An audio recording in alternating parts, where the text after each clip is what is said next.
I love talking to Cliff Mass. Here comes the sun. I was going to do a speed round with him, but nobody speaks slower and with more authority other than Henry Kissinger is Cliff Mass. So there's no speed rounds with you, Cliff. I can't fire I've never questions. been compared to Henry Kissinger before, but that's okay. Sort of slow. So the important thing is for China and the U.S. But you have that same sort of slow, deliberative. But I want to have you on because, well, we're heading into summer. We're going to see the Seattle Times telling us it's hotter than it's ever been before. And as people follow Cliff Mass and the great work that he does in his blog, he's like, well, actually, here's the science behind it, and here's what we're dealing with. And I happen to see that your last blog that you put in there, just talking about wildfire season. Do you think is it lower or higher? Or what was the last thing that was out there that you had noticed when it came to wildfires in the Pacific Northwest? Well, it turns out that this year is actually starting quite slowly. We're actually well below normal in terms of wildfires.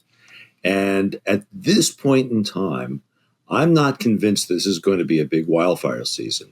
We're starting slow. And because we had a dry spring, there isn't a lot of grass out there. I mean, it's actually below normal, the fuels in eastern Washington. So at this point, I don't think we're sure how things will turn out. But often it's what percentage of wildfires are man-made and what percentage are created by something like lightning? Well, most of the fires are started by humans. Power lines are very popular, of course. Yes. But there are other causes. So most of them are started by human ignition. There are some that are still started by lightning, particularly the ones that are higher in the mountains. Okay.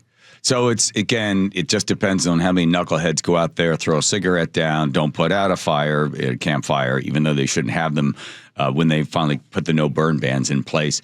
There's a clip that's now flying around with Joe Rogan talking to Bernie Sanders, and Rogan brings up a Washington Post article that came out, I think it was September, was that right? Yep. And do you remember when this article came out? I think Judith Evans, or I can't remember her last name, she was the scientist that was responding to, it basically is the argument, chicken or the egg, CO2 drives temperature or temperature drives CO2, and then looking at, what happens first. Does the temperature start to go up and then starts to release more CO2, looking for cause and effect sort of science. So in the middle of this, I don't know if you didn't watch Joe Rogan or not, but he's got Bernie on, and here's the exchange, and you can sort of add some facts to it. But here it comes. I think the climate change issue is very complicated, and I think did you see the Washington Post piece that they wrote, where they did this long-term view? First of all, the reality is that the Earth's temperature has never been static, right? We both agree on that. It's always been up and down. There's been ice ages and heat waves. And then the Washington Post looked at it. What was the time period that they looked at? That essentially they found that we're in a cooling period. That the Earth over the past X amount of years, and this was like a very inconvenient discovery, but they had to report the data, and kudos to them for doing that. Scientists have captured the Earth's climate change over the last 485 million years. Here's a surprising place we stand now. So look at the far end of that graph, and you see we're in a cooling period. Well, I'm not sure. I didn't read that article, but Yeah. The scientists who are out there, I think. I know, but there's a lot of money involved in that too, Bernie. That's part of the problem. There's a lot of money involved in this whole climate change emergency issue, and there's a lot of control, and that's a big part of this problem. Not only that, if we're just talking about primarily carbon and carbon footprint, what are we going to do about China? Because China is like, what percentage of They are the major polluter right now in terms of carbon. Okay, so that's just it. We're taking the China part of it out. So the piece in the Washington Post seems to say, and a lot of people that are skeptical jumped in and go, "Oh, look at this! The Earth we're in cooling right now. We've been hotter before.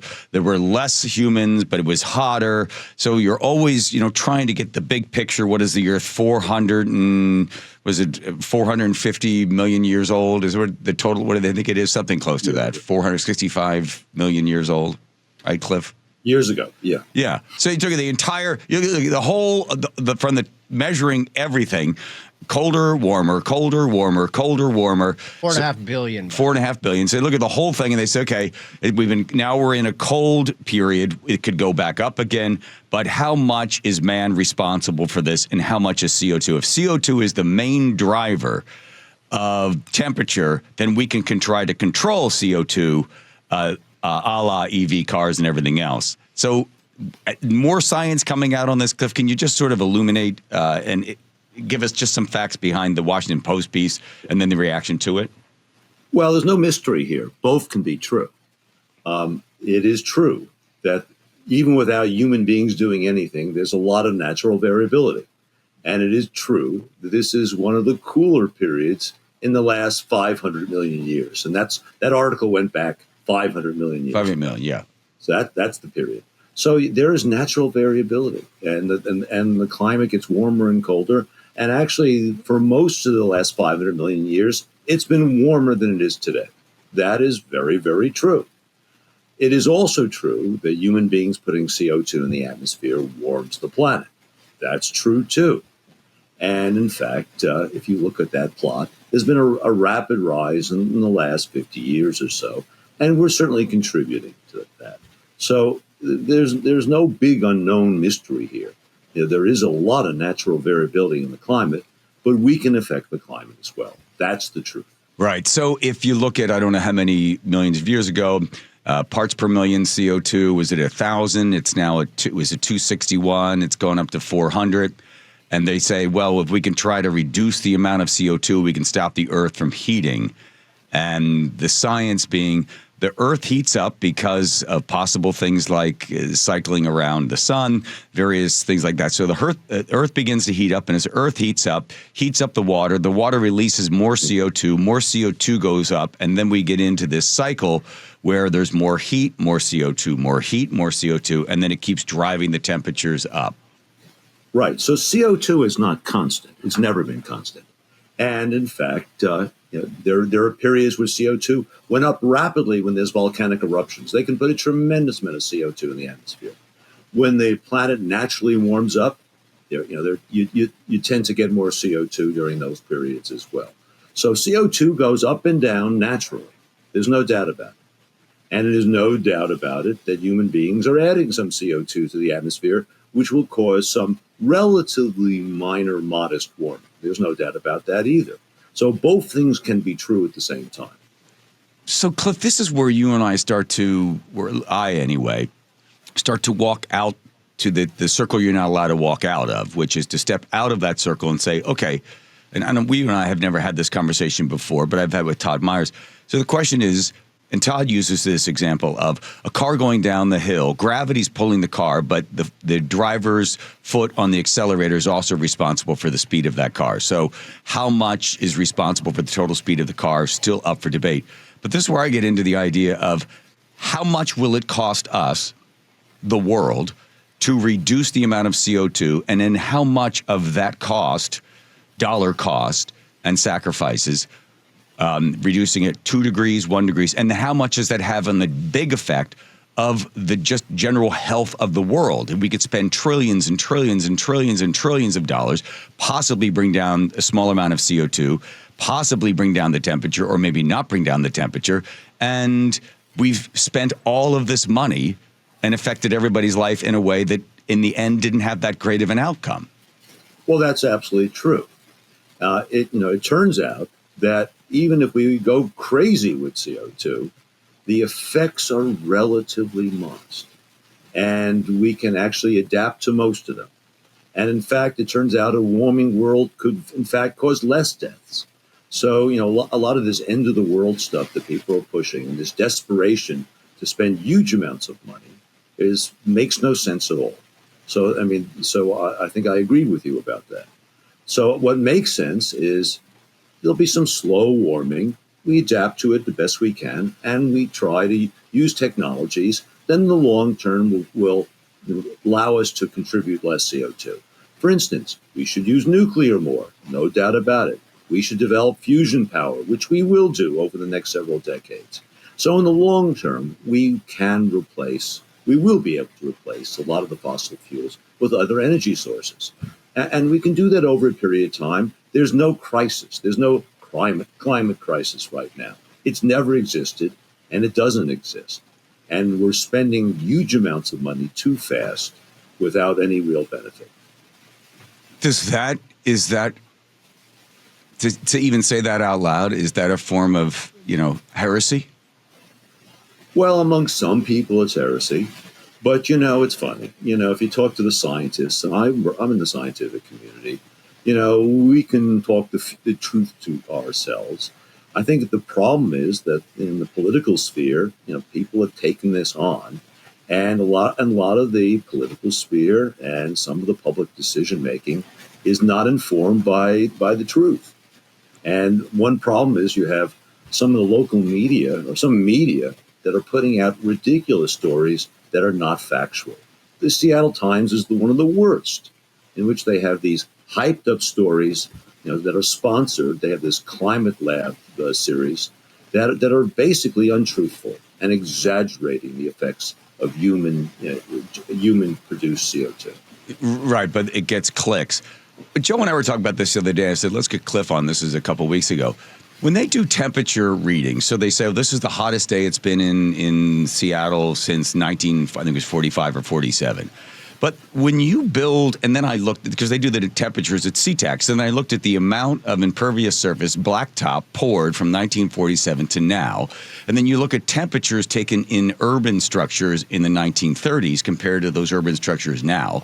Wouldn't you think that they would actually project and radiate more heat because of the building material, the size of the asphalt? So that comparing the temperature at CTAC in 1947 to CTAC in 2025, doesn't that seem a little deceptive? I mean, not intentionally.